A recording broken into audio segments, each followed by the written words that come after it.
So বন্ধুরা, আজকে শুধু মাছ নিয়ে কথা বলবো এবং আমার কাছে রয়েছে একটি স্টিম ফিশ, চাইনিজ স্টাইলে কুক করা।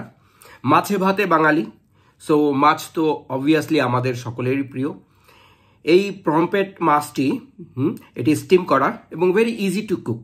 আজকে আমার কাছে ভাত নেই, কারণ আমি ভাত এখন ডায়েটিং করছি, সো ভাত খাচ্ছি না, শুধু এই মাছটা ইনশাল্লাহ তালা আমি খাবো। আমি একটু বলে নিচ্ছি, স্টিম করা খুবই ইজি। আমার মনে হয় one of the easiest recipe. আপনারা দেখে নিতে পারেন যে কোনো চ্যানেলে, বাট আমি একটু মুখে মুখে বলে দিচ্ছি এবং টেস্ট করেও বলছি। টেস্ট করে ইজ রিয়েলি ফ্যান্টাস্টিক। 10 থেকে 12 মিনিট এটা স্টিম করতে হবে। স্টিম করার আগে ভালো করে ধুয়ে কেটে, ওরা কিন্তু এগুলি ফেলেনি না, এই যে যেগুলি লেজ, আমরা কিন্তু যখন কুক করি বাসায় তখন কিন্তু এগুলি কেটে ফেলি, ছেটে ফেলি, এগুলি ফেলে দেই, মানে জাস্ট মাছটা রাখি। সো ওরা সময় বাঁচাতে তাড়াতাড়ি এগুলি মানে কিছুই ফেলেনি। এবং মাছের যে ভিতরটা সেটা কিন্তু খুব সুন্দর করে পরিষ্কার করতে হয়। এর মধ্যে রক্ত যদি থেকে যায় তাহলে মাছটা একটু তেতো স্বাদ লাগবে, আর সেটা যদি ভালো করে পরিষ্কার করা হয় দেন সেটা কিন্তু একটা অরিজিনাল ফ্লেভার হয়ে আসবে। এটা কিন্তু একটা ছোট্ট টিপস, অনেকে হয়তো ফলো করেন না, রেস্টুরেন্টে তো একদম ফলো করে না। সো তারা তাড়াতাড়ি করে কাজ। সো স্টিম করার পরে এটা, এই যে টপিংগুলি এগুলি কিন্তু খুবই সাধারণ, যেমন পেঁয়াজ পাতা আমরা দেখতে পাচ্ছি, কিছু ড্রাইড গার্লিক বা রসুন, যেগুলি এমনিতে পাওয়া যায়, কিনতেই পাওয়া যায় এখানে। আর এগুলি হচ্ছে আপনার ব্ল্যাক বিন, রাইট? আর সয়া সস দেখতে পাচ্ছেন। তো এই যে জিনিসগুলি, এগুলি এভাবে করা হয়। মাছটা স্টিম করার পরে তেলটা একদম ধোঁয়া ওঠার মতো করে গরম করে নেওয়া হয় এবং তারপরে সেটার উপরে, মাছটার উপরে তেলটা ফেলা হয়।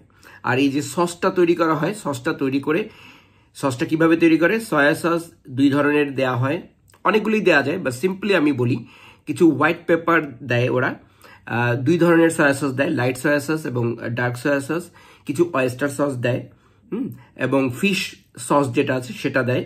তো এগুলি বেসিক্যালি দেওয়ার পরে একটু পানির সাথে মিক্স করে সেটাকে 30 সেকেন্ড থেকে ম্যাক্সিমাম 45 সেকেন্ড ওটাকে গরম করে, কারণ বেশি গরম করতে নেই। গরম করার পরে স্টিম হওয়া মাছের উপরে তেল ফেলে দেয়। তেল ফেলার আগে এই ছোং বা এই যে পেঁয়াজ পাতাগুলি রেখে দেয়। তো যখন গরম তেলটা পড়ে তখন এই ছোং বা পেঁয়াজ পাতার একটা খুশবু ছেয়ে যায়।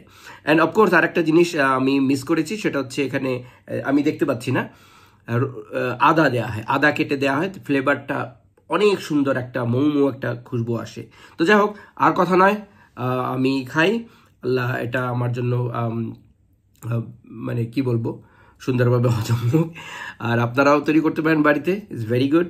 এবং যেটাই পাওয়া যায়, ফ্রাইড ফিশ তো অ্যাভেলেবেল এখানে পাওয়া যায়, বাট চাইনিজ দোকানে স্টিম ফিশ বেশি পাওয়া যায়। তো যাই হোক, আরেকটি ভিডিওতে কথা হবে মাছে ভাতে বাঙালি। বন্ধুরা, আমি প্রায় অর্ধেকটা খেয়ে ফেলেছি, যেটা ভুলে গিয়েছিলাম যে আমি রিভিউ দেবো, বলবো যে কেমন হয়েছে। সো মাশাল্লাহ ভালোই হয়েছে, তবে যদি বলি ফার্স্ট ক্লাস টেস্ট হয়েছে, সেটা আসলে হয়নি, কারণ তারা বেশ খুব ভালো যত্ন নিয়ে যে করেনি পরিষ্কার, সেটা কিন্তু বুঝতে পেরেছি। তারপরেও স্টিল ইটস ওকে, মাশাল্লাহ অনেক ভালো হয়েছে। এবং আজকে আমার এটার সাথে রয়েছে কিছু নাটস, বাদাম বা মুংফলি, যেটাকে চীনা বাদাম আমরা বলে থাকি, চাইনিজ যেটাকে বলে ফাসান, ফাসান বলে। সো এই ছিল আমার আজকের ডিনার। এখন এই হচ্ছে আমার ডিনার, এবং সাথে হয়তো একটা orange. That's it. Thank you very much. আবার একটি ভিডিওতে কথা হবে।